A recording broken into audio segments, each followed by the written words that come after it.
Hello, so let's read out a question first. A point charge Q is located at a distance of L from an infinite conducting plane. What amount of work has to be performed in order to slowly remove this charge very far from the plane?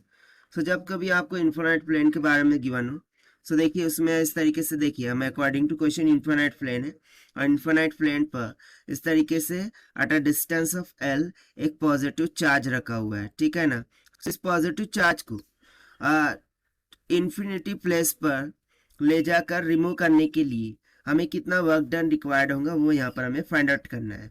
So start करते हैं solution से, but before of it's let's talk about the key concept which we are going to use here for this question. So यहाँ पर हम simply use करेंगे mirror image electrostatic concept का। Mirror image electrostatic concept का, जिसके according हम किसी भी दो चार्ज के बिटवीन में जो इलेक्ट्रोस्टैटिक पोटेंशियल एनर्जी होती है उसका मान लिख सकते हैं u will be equals to the K Q का square divided by twice of L के इक्वल। सो बेसिकली ये जो एनर्जी होंगी ना ये हमारी पोटेंशियल एनर्जी होंगी। Now if you see that, so जैसा कि मैं इसको इनफाइनाइट प्लेस पर ले जा रहा हूँ, सो इनफाइनाइट प्लेस पर जो भी पोटेंशियल एनर्जी होती है वो तो हो जाती है जीरो के इक्वल, और यहाँ पर जो इनिशियल होंगी वो होंगी हमारी PEI, that is initial potential energy. तो जैसे कि मैंने बोला कि यहाँ पर मिरर इमेज का कॉन्सेप्ट यूज करेंगे।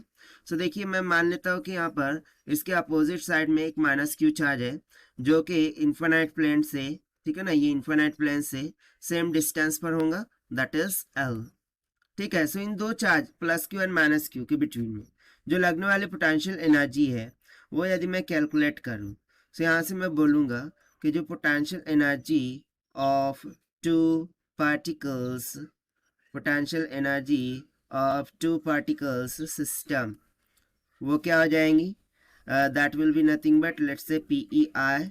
सो this will be equals to क्या हो जाएंगी, minus of K times of the charge of the first one, charge of the second one, इसीलिए माइनस हो गया, और divided by the complete distance. So L plus L कितना हो जाएगा, ट्वाइस ऑफ L के इक्वल, ठीक है। इतना क्लियर हो गया।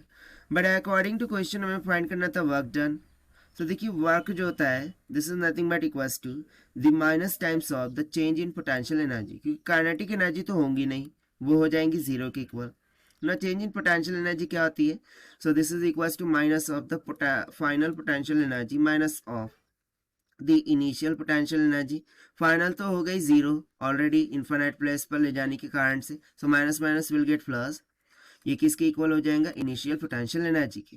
यानी कि मैं सिंपली बोल सकता हूँ कि work will be equals to how much, that is initial potential energy.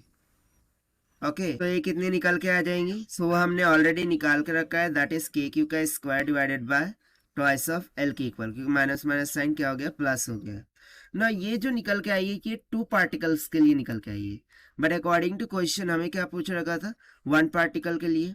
So therefore I can write for single particle, therefore for single particle or for single charge of the particle, for single particle यदि मैं calculate करूँ, सो वो simply इसका क्या हो जाएगा, half. सो ये हो जाएगा W इज इक्वल्स टू के क्यू का square divided bye 2 2 4 times of L की इक्वल, और ये हो जाएगा हमारा आंसर जो कि हमने सॉल्व किया है by using the concept of mirror image electrostatic concept. So this is the required solution. I have understood well. Best of luck. Thank you.